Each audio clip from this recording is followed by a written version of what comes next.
This channel does not promote any violent, harmful, or illegal activities. All content provided by this channel is meant for an educational purpose only. নমস্কার বন্ধুরা, all in one YouTube চ্যানেলে তোমাদের সকলকে স্বাগত।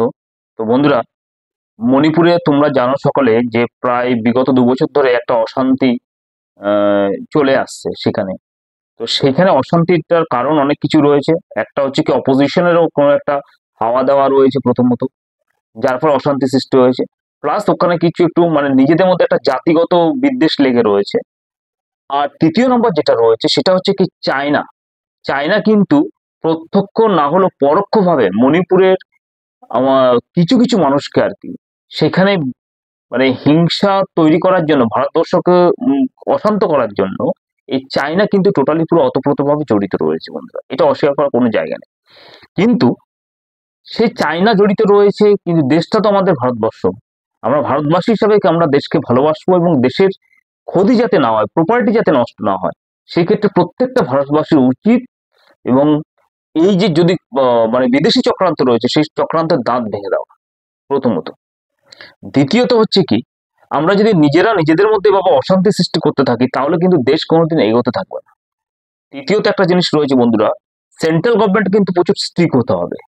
ওখানে যে সমস্ত ঝামেলা যদি সেন্ট্রাল গভর্নমেন্টের যে দল রয়েছে সেই দলের যদি কোনো লোক যুক্ত থাকে তাকে কিন্তু ক্যাপিটাল পানিশমেন্ট দেওয়া উচিত।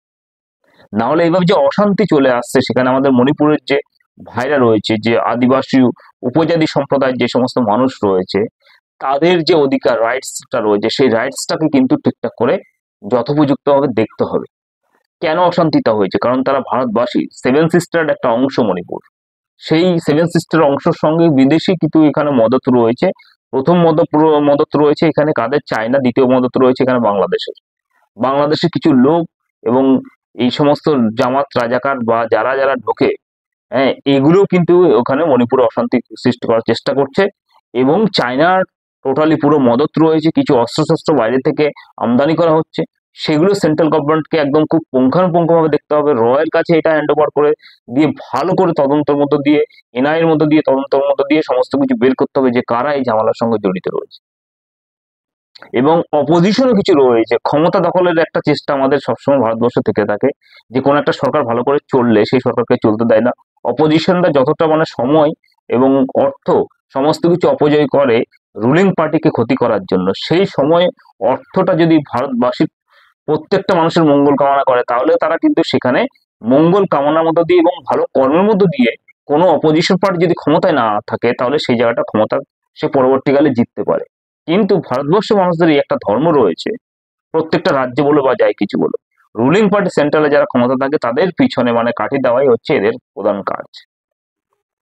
পাপ্পুর মতো যে লোকটা কংগ্রেসের মুখপাত্র এখন বর্তমানে, কংগ্রেসের ইন্দিরা গান্ধী যেমন ছিল তিনি দুর্গা দেবীর রূপ ছিলেন, ভারতবর্ষকে ভালোভাবে পরিচালনা করেছেন। কিন্তু এখন যে পাপ্পু রয়েছে সে পাপ্পু টোটাল কি করে, মানে বিদেশে গিয়ে ইটালি ফিটালি গিয়ে মামার বাড়ি ঘুরে চলে আসে, আর কোনো কাজ করে না, তো মানুষের পাশেও দাঁড়ায় না।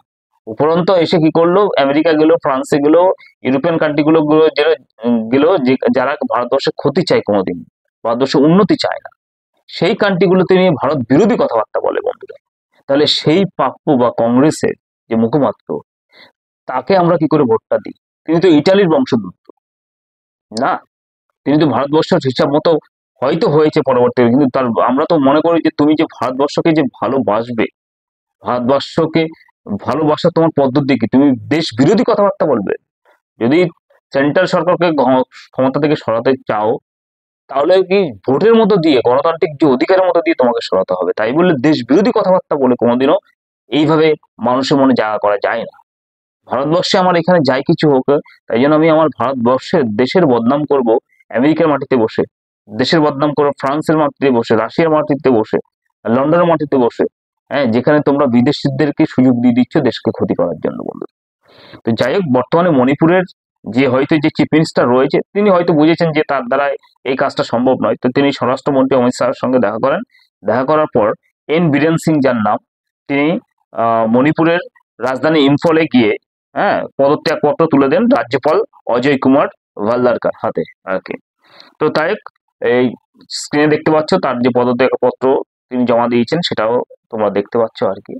তো যাই হোক, আমরা আশা করবো যে মণিপুরের তথা সেভেন সিস্টার শান্তি ফিরে আসুক, এবং সেভেন সিস্টারকে নিয়ে বাংলাদেশ তথা চায়না যে একটা চক্রান্ত করছে, এই চক্রান্ত কিন্তু শুধুমাত্র সরকার রুখতে পারবে যে তা নয় বন্ধুরা। শুধুমাত্র আমি বলেছি যে অনেক ভিডিওতে যে সেনাবাহিনী, পুলিশ এরা প্রচুর পরিশ্রম করছে এবং তাদের কন্ট্রিবিউশন যথেষ্ট ভালো। তার সঙ্গে আমাদের 142 কোটি ভারতবর্ষ সমবেত হয়ে দেশের যারা শত্রু রয়েছে এবং দেশে যারা কুলাঙ্গার রয়েছে, দেশের মধ্যে যারা রয়েছে, মির্জাফর রয়েছে, তাদেরকে আগে চিহ্নিত করতে হবে। সেই চিহ্নিত করে আগে দেশের যারা ক্ষতি করছে তাদেরকে চিহ্নিত করে পুলিশের হাতে তুলে দিন। আর বিদেশি যারা শত্রু মানে ভারতবর্ষকে ক্ষতি করতে চাইছে, তাদের বিরুদ্ধে আমাদের 142 কোটি লোক সমবেত হয়ে আন্দোলন, প্রতিবাদ, প্রতিরোধ সবই করতে হবে আমাদেরকে। তবে আমরা কিন্তু শক্তিশালী ভারতবর্ষ গঠন করতে পারবো এবং বিশ্বের কাছে আমরা ভারতবর্ষকে একদম সবার উপরে টপ এ নিয়ে যেতে পারবো বন্ধুরা। তো এই প্রতিজ্ঞা আমাদের সকলকে করতে হবে এবং আমরা চাইবো মণিপুরের যারা ভাই বোন রয়েছে, আমাদের যে আদিবাসী অধ্যুষিত থেকে ওখানকার যে সম্প্রদায়ের ভাই বোনরা, তাদেরকে সবাইকে আমি করজোরে অনুরোধ করবো যে আপনারা সবাই সমবেত হন, একসাথে হয়ে দেশকে আপনারা ভালোবাসেন এবং দেশের রক্ষার্থে কিন্তু শান্তি শৃঙ্খলা বজায় রাখুন এবং সেনাবাহিনী থেকে শুরু করে পুলিশ প্রশাসনকে সবাইকে সাহায্য করুন বন্ধুরা। এটাই আজকে আপনাদের কাছে অনুরোধ রইল। কারণ চায়না এবং বাংলাদেশ এবং পাকিস্তান এই তিনটে দেশ চক্রান্ত করে কিন্তু ভারতবর্ষকে ভাঙতে চাইছে। শুধুমাত্র এই দেশ না, এমনকি আমেরিকাও কিন্তু যুক্ত রয়েছে বন্ধুরা।